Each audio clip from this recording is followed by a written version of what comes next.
Assalamualaikum sahabat Saur Sepuh, apa kabarnya kalian hari ini? Semoga kalian selalu ada dalam lindungannya. Di video kali ini, admin akan membahas suatu misteri dan mitos yang ada di pantai selatan. Yah, pantai selatan merupakan pantai yang ada di selatan Jawa Barat. Pantai ini selain terkenal akan keindahan pantainya, juga terkenal akan sejuta misteri dan legendanya. Misteri dan legenda pantai selatan sudah menjadi rahasia umum bagi masyarakat Jawa Barat khususnya dan Pulau Jawa umumnya. Pantai ini sangat erat kaitannya dengan legenda Nyi Roro Kidul, yakni suatu sosok ratu gaib yang konon menguasai pantai ini. Nyi Roro Kidul merupakan satu tokoh legenda yang sangat masyhur di kalangan masyarakat Indonesia. Tak heran jika sosok legenda ini sering dibuatkan filmnya. Namun, sebelum admin melanjutkan isi videonya, ada baiknya kalian tekan tombol like, subscribe, juga jangan lupa komentar positif agar admin tambah semangat mengulas tentang suatu kisah misteri, legenda, tokoh agamawan, ataupun negarawan yang ada di Nusantara. Di balik deburan ombak pantai selatan yang menggema, tersimpan sebuah legenda yang begitu kuat mencengkeram imajinasi masyarakat Nusantara, yakni mitos Nyi Roro Kidul. Sosok misterius ini dikisahkan sebagai ratu penguasa lautan yang memiliki keindahan sekaligus kekuatan mistis yang tak terbantahkan. Banyak yang percaya bahwa ia bisa menarik siapa saja yang mengenakan pakaian hijau ke dasar samudera, sementara yang lain menghubungkannya dengan para raja tanah Jawa. Apakah Nyi Roro Kidul hanyalah dongeng, atau ada kebenaran yang tersembunyi di balik kisahnya? Mari kita telusuri lebih dalam legenda yang tak lekang oleh waktu ini. Nyi Roro Kidul atau Nyai Roro Kidul merupakan sosok supranatural yang melegenda di Indonesia. Ia adalah ratu penguasa laut selatan yang berwujud cantik bergaun hijau. Selain itu, ada larangan tak tertulis yang hingga kini masih diyakini. Jangan pernah mengenakan pakaian berwarna hijau saat berada di pantai selatan. Warna ini konon adalah warna kesukaan Nyi Roro Kidul. Mitosnya larangan memakai pakaian berwarna hijau di pantai selatan sudah sangat melegenda. Konon, jika memakai pakaian hijau dapat menarik Nyi Roro Kidul untuk membawa atau menarik ke dalam istana gaib, dan biasanya orang yang menantang ratu pantai selatan ini akan dijadikan salah satu pelayan di istana gaib. Bukan sekadar mitos, banyak yang mengaku mengalami kejadian aneh di pantai selatan. Nelayan kadang melihat sosok wanita berbaju hijau di atas ombak, sementara wisatawan di hotel sekitar pantai sering bermimpi bertemu perempuan cantik yang memperingatkan mereka agar menjauhi laut. Seperti ombak yang terus berkejaran di pantai, mitos Nyi Roro Kidul tetap hidup dari generasi ke generasi, membaur antara kepercayaan, budaya, dan sejarah. Entah sebagai sosok mistis yang ditakuti atau sebagai simbol kebesaran kerajaan masa lalu, namanya tetap melekat dalam kesadaran masyarakat. Kisahnya mengajarkan kita tentang kekuatan alam, spiritualitas, dan bagaimana mitos dapat membentuk identitas budaya sebuah bangsa. Hingga kini, pantai selatan masih menyimpan aura misteri dan siapa tahu, mungkin sang ratu masih mengawasi dari kejauhan, menunggu mereka yang berani menguji batas antara dunia nyata dan gaib. Asal-usul Nyi Roro Kidul. Alkisah, hiduplah seorang pemimpin kerajaan Pakuan Pajajaran di tanah Jawa yang bernama Prabu Siliwangi ke-6. Ia dikenal akan wataknya yang arif, bijaksana, dan pemberani. Karena keberaniannya, ia sering berburu tanpa ditemani para pengawalnya. Pada suatu hari, Prabu Siliwangi sedang berburu hewan di hutan belantara. Tanpa disadari, ia telah masuk ke jantung hutan yang cukup dalam karena keasyikan berburu. Siang pun berganti malam. Ketika bersiap untuk kembali ke kerajaannya, ia mulai kebingungan. Prabu Siliwangi tak tahu di mana ia berada. Setelah berputar-putar untuk menemukan jalan keluar, ia akhirnya kelelahan dan beristirahat sejenak. Tiba-tiba, seorang perempuan berparas jelita menampakkan diri di hadapan Prabu Siliwangi. Mata Baginda Raja pun berbinar penuh harap, menanti bantuan yang akan datang. Ia segera meminta bantuan kepada perempuan itu untuk menunjukkan jalan keluar. Perempuan itu terdiam sebentar lalu berkata bahwa ia akan membantu, asalkan Prabu Siliwangi mampu memenuhi satu syarat. Syaratnya adalah sang Baginda Raja harus tinggal bersamanya untuk sementara waktu. Prabu Siliwangi termenung sesaat untuk menimbang-nimbang keputusannya. Ia merasa bahwa tak ada ruginya berkorban sedikit untuk dapat kembali ke kerajaannya. Akhirnya, Ia menyetujui persyaratan tersebut. Keduanya pulang ke rumah perempuan misterius tersebut, yang tak disangka, terlihat megah bak sebuah istana. Namun, saat ditanya tentang asal-usulnya, perempuan tersebut menolak untuk menjawab. Seiring berjalannya waktu, Prabu Siliwangi yang belum memiliki permaisuri mulai merasa nyaman hidup bersama perempuan misterius itu. Bahkan, perlahan ia mulai jatuh hati dan berniat untuk menikahinya. Mereka pun akhirnya menikah dan hidup bahagia untuk sesaat. Tanpa terasa, siang malam silih berganti. Prabu Siliwangi akhirnya tinggal lebih lama dari yang direncanakan. Ia kemudian teringat bahwa ia telah terlalu lama meninggalkan rakyatnya. Ia harus segera kembali ke kerajaan, karena rakyatnya membutuhkan seorang pemimpin. Sang istri mengizinkan Prabu Siliwangi untuk kembali, serta mengutus pasukannya untuk mengantarkan suaminya kembali ke Pakuan Pajajaran. Sesampainya di istana, Prabu Siliwangi disambut dengan gembira oleh rakyat Pakuan Pajajaran.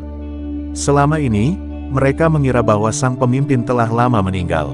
Kemudian, ia kembali menjalankan tugasnya sebagai raja seperti biasanya. Hari pun berubah menjadi bulan. Ia begitu sibuk menyelesaikan pekerjaannya hingga perlahan mulai melupakan istrinya. Pada suatu malam, ketika sang raja tengah tertidur pulas, terdengar suara tangisan bayi dari luar. Prabu Siliwangi mendekati suara itu dan terkejut menemukan bahwa suara tersebut benar-benar berasal dari seorang bayi. Ia segera menggendong dan menenangkannya sembari kebingungan. Tiba-tiba, muncullah kabut asap dan cahaya di depan Prabu Siliwangi yang diikuti kemunculan sosok perempuan. Ternyata, perempuan itu adalah sang istri tercinta yang membawa kabar bahwa bayi perempuan tersebut adalah buah cinta mereka berdua. Ia datang menghadap raja untuk menitipkan putrinya dan memohon agar raja merawatnya layaknya manusia.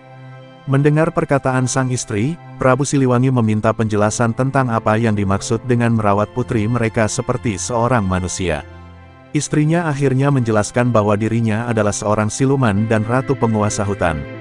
Sang istri berharap agar Prabu Siliwangi dapat membesarkan anak mereka, menjaganya, dan memberikan segala yang terbaik baginya. Belum sempat bertanya banyak, sosok sang istri lenyap di telan malam. Prabu Siliwangi membawa bayi tersebut ke dalam istana dan menamainya Putri Kadita. Ia berjanji akan merawatnya sebaik mungkin. Putri Kadita tumbuh sebagai gadis yang berbudi baik. Beberapa kali, kecantikan Putri Kadita mengingatkannya pada sang istri yang ia biasa sebut Kinasih, yang berarti kesayangan.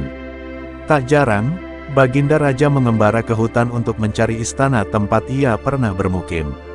Namun, berujung sia-sia. Seiring bertambahnya usia, Prabu Siliwangi mulai khawatir karena tidak memiliki permaisuri dan anak laki-laki untuk meneruskan tahtanya.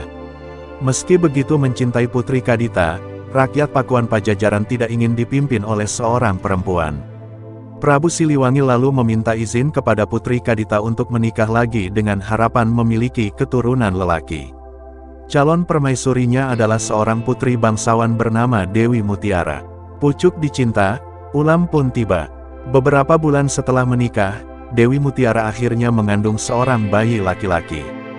Prabu Siliwangi, Dewi Mutiara, dan Putri Kadita hidup harmonis sebagai sebuah keluarga. Namun, semasa kehamilannya, Dewi Mutiara mulai menunjukkan perubahan sifat.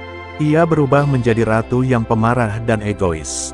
Ia juga memiliki sejumlah permintaan yang harus dituruti oleh Prabu Siliwangi demi kelancaran kehamilannya. Awalnya, permintaan Dewi Mutiara tak lebih dari sekadar makanan mewah. Tetapi semakin hari, permintaannya semakin aneh. Salah satunya adalah meminta agar Putri Kadita keluar dari istana Pakuan Pajajaran. Dewi Mutiara cemburu akan kasih sayang Prabu Siliwangi yang begitu besar kepada putrinya. Ia tak ingin kasih sayang sang raja terbagi untuknya dan anak lelakinya kelak. Mendengar permintaan istrinya, Prabu Siliwangi pun marah besar. Tentu saja hal itu tidak pernah terbesit di pikirannya.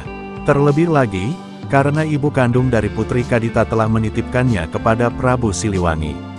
Tak berhasil, Dewi Mutiara mencari cara lain untuk menyingkirkan Putri Kadita. Dengan bantuan para dayang, ia memanggil seorang dukun untuk menyihir sang putri. Malam harinya, Putri Kadita diserang rasa gatal luar biasa yang berubah menjadi kudis. Sekujur tubuh Putri Kadita dipenuhi nanah dan bisul, serta aroma menyengat. Sang raja mengundang banyak tabib untuk menyembuhkan sang putri. Hasilnya nihil. Kesempatan ini kemudian digunakan oleh Dewi Mutiara untuk mengasingkan Putri Kadita. Dewi Mutiara berkata bahwa jika dibiarkan, penyakit Putri Kadita akan menyebar ke seluruh kerajaan dan menjadi wabah yang sulit ditanggulangi. Merasa permintaan sang istri masuk akal, dengan berat hati Prabu Siliwangi mengasingkan Putri Kadita. Putri Kadita yang putus asa pun akhirnya meninggalkan istana dan pergi tanpa arah ke dalam hutan belantara. Akhirnya, ia menemukan tempat untuk beristirahat dan bertapa, yaitu Gunung Kombang. Saat sedang bersemedi, ia mendengar sebuah bisikan. Suara yang mengaku sebagai ibunya itu menyuruh Putri Kadita pergi ke arah selatan Pakuan Pajajaran untuk mendapatkan kesembuhan. Ketika ditanya kenapa sang ibu tidak menunjukkan diri, suara itu memintanya untuk percaya saja dan akan ada saatnya bagi mereka untuk bertemu. Meski tak sepenuhnya yakin, Putri Kadita memilih untuk mengikuti petuah tersebut. Setelah berhari-hari berjalan dan mengembara, akhirnya ia tiba di pesisir pantai selatan. Sesampainya di sana, ia kembali mendengar bisikan gaib dari sang ibu yang menyuruhnya untuk menceburkan diri ke dalam laut yang berombak ganas dan menyatu dengan alam. Meski ketakutan, ia tetap berharap untuk bisa sembuh dari penyakit yang dideritanya. Putri Kadita pun menyelam dan membenamkan dirinya di dalam lautan. Seketika, seluruh kudis dan nanah pada tubuhnya hilang. Selain itu, ia juga mendapatkan kesaktian luar biasa yang memberinya kendali atas laut selatan. Merasa berutang budi, Putri Kadita akhirnya memutuskan untuk menetap dan membangun kerajaan di bawah laut. Perlahan, Putri Kadita mengumpulkan ribuan pasukan. Pengikut setianya tidak didapatkan dengan sembarangan. Konon, banyak pangeran muda yang ingin mempersunting Putri Kadita. Tetapi, ia memberi syarat kepada para kandidat untuk bertarung melawannya terlebih dahulu di tengah gelombang laut pantai selatan. Tentu saja, tak ada satupun pangeran yang mampu mengalahkan kesaktian sang putri. Para pangeran dan pasukannya yang takluk dalam pertarungan itu kemudian diangkat menjadi pengawal Putri Kadita. Selain itu, Nyai Roro Kidul juga berjasa besar membantu penduduk sekitar dalam hal kelautan sehingga dapat hidup sejahtera. Begitu juga dengan melindungi mereka dari bencana. Berkat jasa-jasa dan kesaktiannya, ia begitu dihormati oleh penduduk sekitar. Inilah asal-usul gelar Kanjeng Ratu Nyai Roro Kidul atau penguasa pantai selatan yang disematkan padanya. Dalam tradisi Jawa, gelar Nyi atau Nyai, Kanjeng, dan Gusti, lazim digunakan untuk menyebut orang yang dihormati, dan memiliki peran penting sebagai simbol. Cerita rakyat Jawa Barat, yakni legenda Nyi Roro Kidul kaya akan pesan moral yang dapat dijadikan pedoman hidup. Salah satu pesan penting yang dapat dipelajari adalah tentang pentingnya untuk selalu mengutamakan kebaikan, bahkan ketika dihadapkan dengan perlakuan yang tidak adil. Sikap Putri Kadita yang tidak menyimpan dendam kepada ibu tirinya, Dewi Mutiara, dan bahkan rela meninggalkan istana Pakuan Pajajaran, menjadi teladan bagi kita untuk selalu teguh dalam kebaikan, bahkan dalam situasi yang sulit. Nah, itulah cerita dari asal-usul Nyi Roro Kidul. Semoga kita semua dapat mengambil pelajaran dari intisari cerita tersebut. Cukup sekian dulu video dari admin, kurang lebihnya admin mohon maaf, dan sampai jumpa di video admin selanjutnya. Assalamualaikum warahmatullahi wabarakatuh.